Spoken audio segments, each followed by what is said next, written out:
Breaking today, the implosion of the Sussexes. Meghan Markle's Archewell charity scam and as ever lies have finally been exposed, and an astonishing double blow for the fake Duchess. We're going to get into it all. Look, there's been leaked financial details from the Archewell Foundation that's quite fascinating because it shows that there's... Are they insane? What is happening?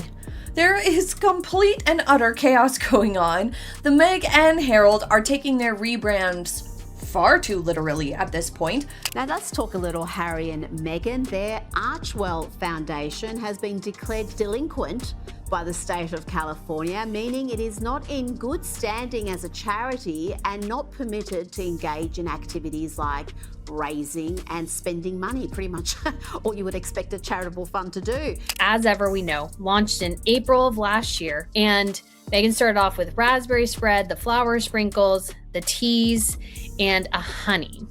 And we've had a couple of little bits and pieces added to it since then. Meghan Markle finally achieved something in 2025 without having to buy it. Villain of the Year, Worst TV Show of 2025, Most Disliked Celebrity, a clean sweep that confirms one thing: the public is done. I think where the problem lies is the fact that Harry and Meghan, when they do have a camera in front of them and when they are in a position to communicate with the public, they're not promoting that charity. Meghan Markle spent all year long talking about success, desperately trying to sell this image of being this successful businesswoman, this CEO and philanthropist. The amount of publicity she bought in 2025. It is understood that the Archewell Foundation did not pay the necessary fees correctly and was unaware of the issue until the delinquency notice was issued. Gabby? Sitting on a bunch of inventory is never, ever good. And remember, Meghan said that she ordered like 1 million jar toppers or whatever. $23 million in unsold products, a collapsing charity, staff fleeing, and now the ears is circling. This isn't a bad week. This is the moment everything Meghan Markle built starts crashing down in public. $23 million. That's the number nobody was supposed to see. While the cameras were busy selling a fairy tale comeback, while headlines screamed success, behind the scenes, warehouses were filling up with jars no one wanted and paperwork no one wanted to file. And right as those numbers leaked, the ears started paying attention to Archewell. Not rumors, not gossip, records. And once you see the receipts, the panic makes sense. Because let's get one thing straight from the start, Archewell was never what it was sold as. The branding was flawless, compassion, service, global impact, the son's name wrapped neatly around it for emotional insulation. But when you peel the label off, the structure underneath tells a very different story. This has been like the last week of 2025 just revealed how catastrophically bad things are going for Harry and Meghan. Archewell is essentially done. Any aspect of their charity has essentially collapsed completely, and it's been revealed for what it really always was, which is a publicity stunt. They were completely and utterly willing to throw aside the people they were supposed to help, and now we have the situation where it's all their art. It's just artifice. It's just there for show. Archewell launched in 2020, right after Meghan and Harry walked away from royal life. The timing alone raised eyebrows. No waiting period, no slow rollout, just straight into a foundation with massive ambition and vague accountability. On paper, it promised to change lives. In reality, it became something else entirely, a hybrid of PR shield, expense funnel, and reputation laundromat. Here's where it gets ugly. In 2024, Archewell spent $5.1 million. Sounds impressive until you look at what came in. Only $2.1 million in donations. That's not growth, that's collapse. The year before, donations were $5.3 million. So what happened? Public confidence evaporated. Big donors stopped writing checks, and suddenly the math stopped mathing. But the spending, that didn't slow down. Meghan said that she ordered like 1 million jar toppers or whatever. And I'm beginning to think that's somewhat true. And unfortunately for her, I don't think it's going to be a bargain that worked out well for her, or a gamble that worked out for her.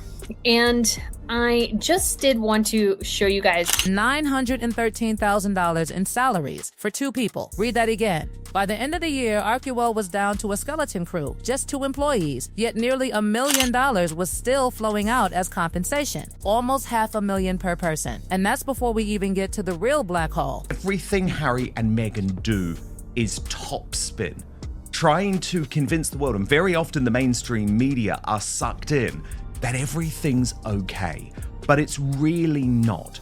And the first revelation in regards to Archewell is that the charity is down to just 2 staffers. $2.9 million listed as other expenses: security, travel, administration, translation, lifestyle, private protection, flights, hotels, legal headaches, Montecito overhead, all quietly pushed through a charity structure that was supposed to be helping other people. Actual grants to real charities, $1.25 million. So let's simplify it. $5 million spent, $1 million actually donated, $4 million disappeared into the fog of operations. This isn't generosity, this is misdirection. And people noticed, staff started vanishing. Archewell went from 5 employees down to 2, a 60% reduction in the middle of a glossy rebrand to Archewell Philanthropies. When a charity rebrands while shrinking, that's not evolution, that's damage control. And then came the exits that mattered. James Holt walked, the longtime fixer, the spin architect, the man who turned setbacks into bold new chapters. He packed up and headed back to the UK. Some whispered he was laying groundwork for Harry's return. Others saw something more obvious. He reminded himself what dry land looks like before the ship went under. Then Meredith Maines. She was brought in to legitimize the operation, to clean it up, to professionalize the chaos. And then came the Kardashian birthday fiasco. She was forced to publicly sell a story about a mysterious no photos form that never existed, a lie designed to save face after Meghan and Harry showed up uninvited to Hollywood's most documented party. Hours later, Meredith was gone. When even your professional liars refuse to lie anymore, the countdown has started. But while Archewell was imploding quietly, Meghan's other project was busy detonating in plain sight because someone on Reddit found a glitch. And that glitch exposed the truth behind the glossy launch of As Ever. By adding absurd quantities to a shopping cart, the website revealed exact inventory numbers. What spilled out wasn't hype, it was disaster. $23 million worth of unsold product. Let that sink in. Not projected value, not future orders. Physical inventory sitting in warehouses. $6 million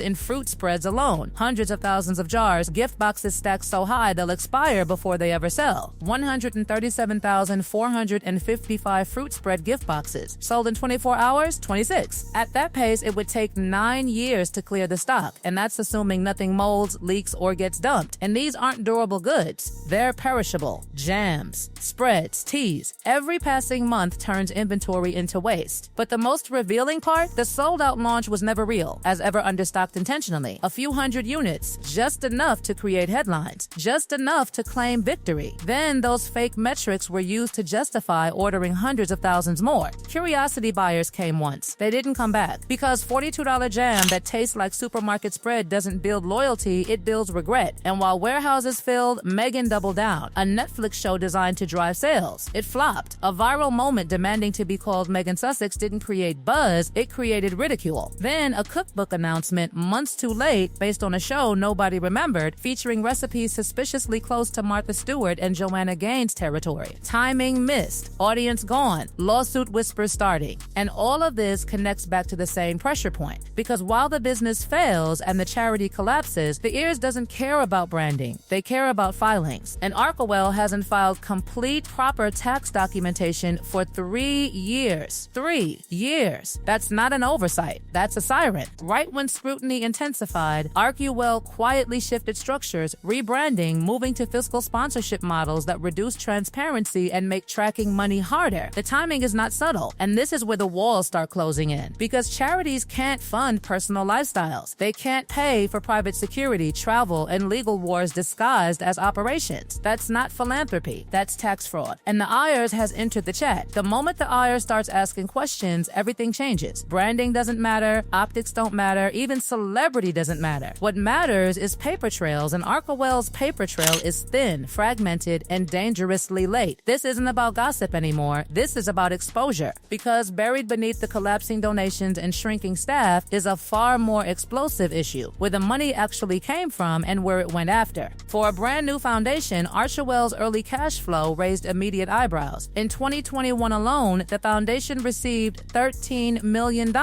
That's not normal growth. That's not organic donor enthusiasm. That's a flood. And according to multiple analysts and watchdogs, much of that money traces back to government-linked sources widely believed to include USAID funding streams. Now here's the problem. USAID money is supposed to fund direct humanitarian work, disaster relief, education, health initiatives. It is not supposed to pass through celebrity-run charities that act as middlemen for political activism, PR campaigns, or lifestyle costs. But that's exactly what critics allege happened. Archewell wasn't operating like a traditional charity. It functioned as a pass-through, redirecting funds toward politically aligned organizations rather than frontline aid. That's not just unethical. If proven, it's illegal. And in 2024, something very telling happened. That government-linked funding stopped. Immediately after, Archewell's donations collapsed from $5.3 million to $2.1 million. No coincidence. No mystery. The tap shut off and the operation started bleeding out. And while that financial oxygen was disappearing, Meghan didn't slow down, she accelerated. More inventory, bigger production orders, expanded brand ambitions, as ever wasn't downsized after the week launch. It was scaled up. Hundreds of thousands of units ordered based on fake sold-out headlines. This is business suicide. And it gets worse, because while Meghan was sinking money into unsellable jam, Harry was fighting a very different battle, one that just happens to come with a taxpayer-funded lifeline. Enter the sudden stalker scare. Harry arrives in the UK for a court appearance. A woman approaches him. Security intervenes. Within hours, the narrative shifts. She's no longer just a fan. She's now a credible threat. Except this woman wasn't a stranger.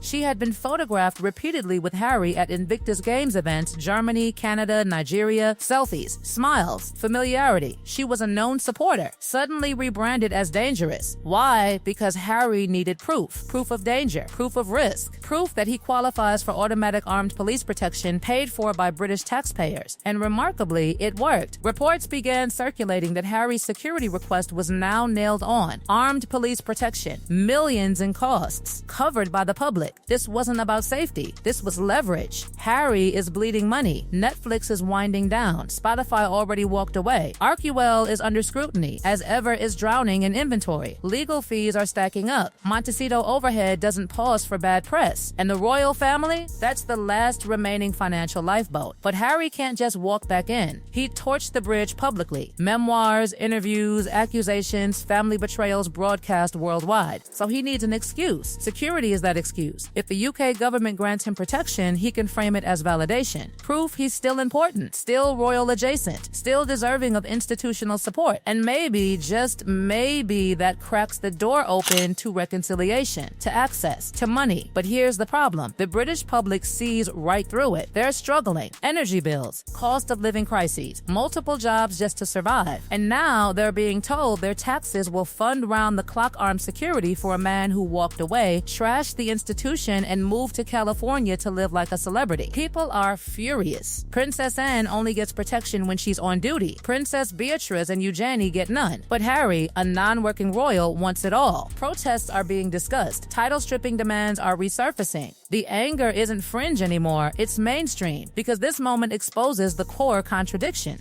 They want royalty perks without royal responsibility. They want celebrity freedom and institutional protection. They want to attack the monarchy while feeding off it. And the timing couldn't be worse, because as Harry scrambles for security, the ears is circling Archewell harder. 3 years of improper filings, lifestyle expenses charged to a charity, structural changes designed to obscure transparency, potential misuse of government-linked funds. If investigators confirm what watchdogs suspect, this doesn't end with fines. This ends with criminal exposure. And that's why the panic is real, because everything is collapsing at once. Archewell is hemorrhaging credibility. As ever is drowning in $23 million worth of unsold, expiring products. Netflix flopped. Spotify dropped them. The cookbook is late, risky, and legally questionable. And now the federal government is asking questions that branding can't answer. This wasn't a bad year. This was the end of the illusion. The foundation wasn't philanthropic, it was operational cover. The business wasn't successful, it was artificially inflated. The security scare wasn't organic, it was strategic. And the most revealing statistic of all, 26 jars sold in 24 hours while 137,000 sit untouched. That number tells the entire story. Because hype fades, receipts don't. And as the IRS investigation deepens and public patience disappears, one thing is becoming painfully clear. This wasn't a comeback. It was a countdown. And it just hit zero.